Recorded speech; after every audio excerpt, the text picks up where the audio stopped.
Hai semua, welcome back to my channel. Kembali lagi bersama aku, Lulia Trivena. Di video kali ini kita bakal ngebahas lagi tentang dunia perKB-an. Nah, buat teman-teman yang penasaran, jangan lupa kasih like, komen, dan subscribe, dan share video aku ke media sosial yang kalian punya.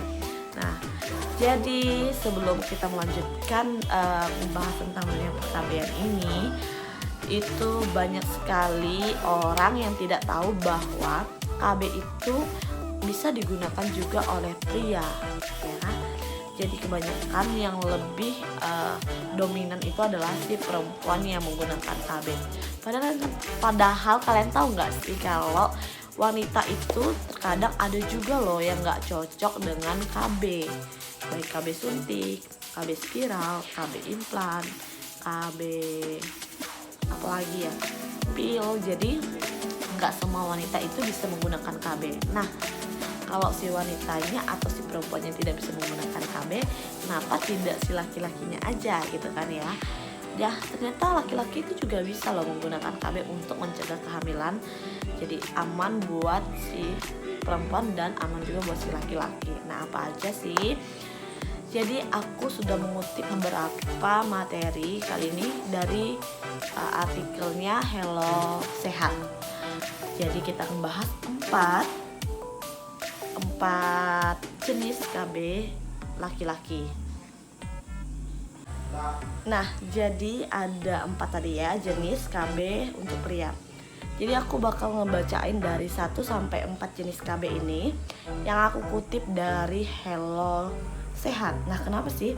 Buat teman-teman yang penasaran, kalian bisa langsung aja baca di artikelnya. Itu banyak sekali membahas tentang dunia perKB-an seperti itu ya, atau membahas tentang dunia kesehatan.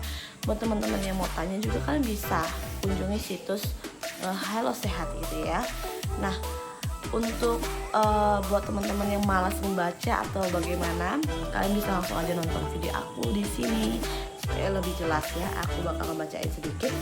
Jadi yang pertama adalah edukasi di luar. Nah, umumnya biasa ini disebut kalau orang biasa ya. Kalau di tempat aku itu biasanya kalau ejakulasi di luar itu mereka KB-nya KB alami, dimana si prianya mengeluarkan spermanya itu di luar, bukan di dalam. Nah, kalau di luar itu aman ya, jadi nggak sampai bertemu dengan sel telurnya si wanita.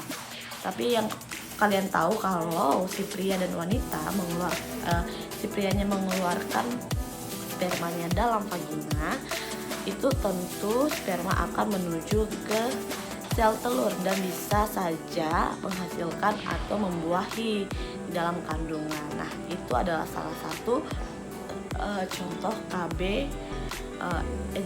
ejakulasi di luar. Nah, di sini kalau dijelaskan ini ya, saat berhubungan seks, pria akan menarik penisnya keluar dari dalam vagina ketika mereka merasakan ejakulasi atau sebelum pencapaian klimaks, pencapaian puncaknya seperti itu ya.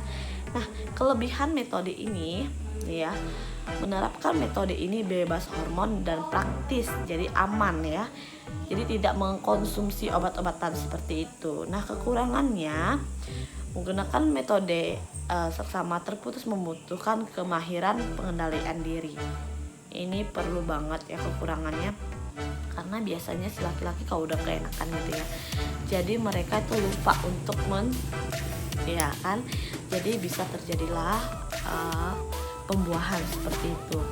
Jadi kalau setetes aja itu banyak sekali, ribuan sekali calon-calon bayi seperti itu ya. Nah, selanjutnya kita bakal ke KB yang kedua, yaitu jenis KB yang kedua yaitu kondom. Kalian tahu sendiri kondom itu banyak sekali dijual di mana-mana dan aman untuk digunakan si laki-laki. Nah, itu salah satu alat yang cukup aman dan praktis juga buat kalian. Jadi bisa terhindar dari sakit penyakit menular dan tidak menjadi sebuah kehamilan gitu ya. Nah, di sini juga dijelaskan bahwa setelah ejakulasi di luar, kondom merupakan salah satu alat kontrasepsi modern yang tertua dan sejarah. Oke, nah apa sih kelebihannya? Oke, seperti yang aku bilang tadi, kalau kondom itu kelebihannya bisa melindungi kita dari sakit menular ya, sakit menular dan mencegah kehamilan. Oke, dan kekurangannya yaitu barang itu pasti akan kita gunakan lepas pakai gitu ya. Setiap kita mau berhubungan kita pakai, nanti kalau mau berhubungan lagi kita pakai buang. Jadi itu adalah kekurangannya. Apalagi ya kekurangannya, nah terkadang bentuk ukuran dari plastiknya itu kadang juga bisa mempengaruhi seperti itu. Kalau misalnya kurang atau kebesaran itu akan longgar, nah bisa membuat bocoran ya, jadi airnya bisa keluar aja gitu, atau juga memakainya terlambat di tengah-tengah sesi saat bercinta. Nah, apalagi nih ya risiko kehamilan dan penularan penyakit. Jadi kalau kondom ini digunakan terlalu 1 kali atau 2 kali dengan 1 kondom itu dapat menyebabkan penyakit menular. Nah itu setiap kita berhubungan tentunya harus ganti kondom. Jadi 1 kali berhubungan ganti, 1 kali berhubungan ganti, dan tidak menggunakan 2 atau 3 kali dalam 1 kondom. Itu tidak diizinkan. Oke. Nah, sorry belepotan. Oke, jadi yang ketiga adalah suntik hormon. Nah, di sini kalau suntik hormon untuk pria tergolong sebagai kontrasepsi modern yang baru dianggap dalam beberapa tahun belakangan ini. Jadi ini masih dibilang baru dan masih belum umum didengar oleh orang-orang sekitar, ya kan? Jadi ini masih umum menurut aku. Setiap aku tanya nih ya, kalau teman-teman atau aku lihat gitu ya dari lingkungan aku sendiri, itu lebih ke wanitanya yang menggunakan KB dibandingkan si prianya. Oke, suntik KB pria ini berisi hormon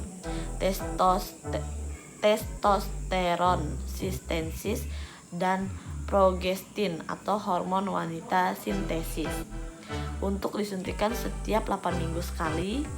Tujuan dari suntik KB pria adalah untuk menurunkan kadar testosteron alami dalam tubuh pria untuk menekan proses pematangan sperma muda. Jadi ini bisa dikatakan 1 kali suntik itu untuk 2 bulan. Nah biasa wanita itu kan 3 bulan, sebulan sekali suntik. Nah ini kalau untuk pria 2 bulan atau 8 minggu. Nah kelebihan dari metode ini, terapi hormon adalah terapi yang dinilai cukup aman dan efektif untuk dilakukan karena bersifat sementara atau bisa kembali ke keadaan semula, karena tidak menyebabkan kemandulan permanen pada vasektomi. Metode kontrasepsi ini akan menjadi jalan keluar bagi pasangan di mana pihak perempuan tidak bisa melakukan kontrasepsi. Nah kekurangannya apa aja kekurangannya? Pada saat sejauh ini suntik KB pria masih bersifat eksperimen terbatas, maka biaya untuk mendapatkannya pun cukup mahal. Selain itu, layaknya pil KB wanita, suntik KB pria juga harus tepat waktu dan agar efektivitas kontrasepsinya tetap terjaga. Jadi teman-teman buat pria yang mau KB itu harus sama kayak perempuan ya. Misalnya kita pada tanggal 1 kita suntik KB, maka 2 bulan kemudian kita harus kembali lagi di tanggal yang sama untuk pergi untuk menyuntikkan kembali atau konsul lagi kepada dokternya, seperti itu. Nah yang terakhir adalah vasektomi. Nah ini adalah alat kontrasepsi permanen. Untuk melakukan kontrasepsi ini, dokter bedah akan melubangi buah zakar Anda untuk menarik saluran vas, saluran penyalur sperma atau memotongnya, dan kemudian mengikat kedua ujungnya sebelum menutup kembali buah zakar Anda dengan jahitan. Nah, proses ini menyebabkan sperma tidak bisa bercampur lagi dengan air mani.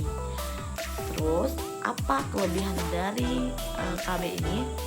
Apabila pasangan sudah yakin tidak ingin punya anak atau tidak ingin menambah keturunan lagi, KB ini merupakan cara yang efektif untuk mencegah terjadinya kehamilan. Nah, vasektomi ini tidak akan menurunkan kadar testosteron, mengganggu gairah seks, kemampuan untuk ereksi, orgasme maupun ejakulasi, sehingga Anda masih bisa berhubungan seperti biasa tanpa takut khawatir kebobolan. Oke, kekurangannya apa? Nah, kekurangannya ini adalah prosedurnya melaksanakan dengan prosedur operasi sama kayak kita perempuan ya. Kalau kita mau steril itu biasa kita itu kan sudah diikat ya rahim kita gitu kan, jadi nggak bisa membuahi lagi. Nah, sama halnya dengan yang ini KB ini itu juga termasuk premanen dan di prosedurnya harus menggunakan operasi, sama halnya dengan kita yang mau steril. Oke, selanjutnya sehingga dapat muncul beberapa komplikasi dan efek samping, misalnya pendarahan, infeksi, dan rasa tidak nyaman setelah tindakan dilakukan. Namun ini tuh dapat ditangani dengan mudah gitu loh, dapat diobati ya.